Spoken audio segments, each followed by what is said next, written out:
민주시민교육에 대해서 들어보셨나요? 주민 개개인의 민주시민의식을 제고하고 민주주의를 올바르게 실천할 수 있도록 돕는 교육인데요. 지난주 은평구의회 본회의에 상정됐던 민주시민교육 조례안 처리가 보류됐습니다. 무슨 이유에선지 조재학 은평구 협치조정관 연결해서 얘기 들어보겠습니다. 예, 조정관님 안녕하세요.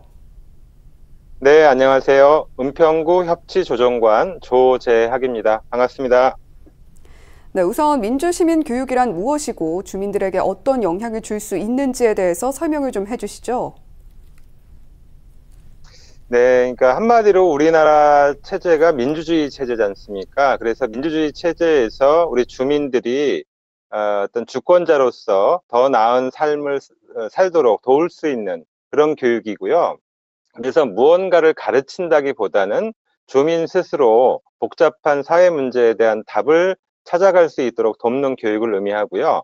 그리고 이번에 저희가 민주시민교육 조례 안에서 발의한 내용을 보면 중요하게 기본 원칙이 있는데 정치적 중립성을 천명하고 있고 현실에서 존재하는 다양한 관점을 공정하게 다루도록 그렇게 하고 있고요. 그래서 결과적으로는 민주시민교육을 통해서 주민들이 주권자로서의 어떤 권리 또 거기에 걸맞는 책임감을 학습함으로써 풀뿌리 민주주의의 주체로 자리 잡게 하는 것이고 주민들의 삶의 문제를 해결하기 위해서 이런 제도를 만들고자 했던 겁니다. 네. 네. 지난주 본회의 직전에 구청 앞에서 일부 단체가 민주시민교육 조례 반대 기자회견을 열었잖아요. 학교에서 네네. 동성애, 공산주의 교육 조장과 또 이미 평생교육 진흥 조례가 있는데도 민주시민교육 조례를 또 통과해야 하는가라는 의문이 이들 의견의 골자인데요. 왜 이런 얘기가 나오는지 어떤 의견 갖고 계신지 듣고 싶습니다. 네네. 네, 관련해서 한 말씀 해주시죠. 그러니까 일단은 민주시민 교육에 대한 오해와 편견에서 비롯되는 것이다라고 말씀드릴 수 있습니다. 민주시민 교육은 특정한 어떤 이념이나 가치관을 주입하는 교육이 아닙니다. 주민들 스스로 여러 가지 현실 문제 속에서 공정한 정보 제공을 통해서 스스로 판단 능력을 높이도록 하는 교육이 민주시민 교육이고요. 그 다음에 평생교육 얘기를 하지만 평생교육은 일반적으로는 학교 밖 교육을 얘기하거든요. 정규 교육 외에. 그런데 사실은 민주시민교육은 학교 교육과 더불어서 학교 밖 교육에서도 굉장히 중요한 영역이죠. 학교에서도 마찬가지라는 거고요.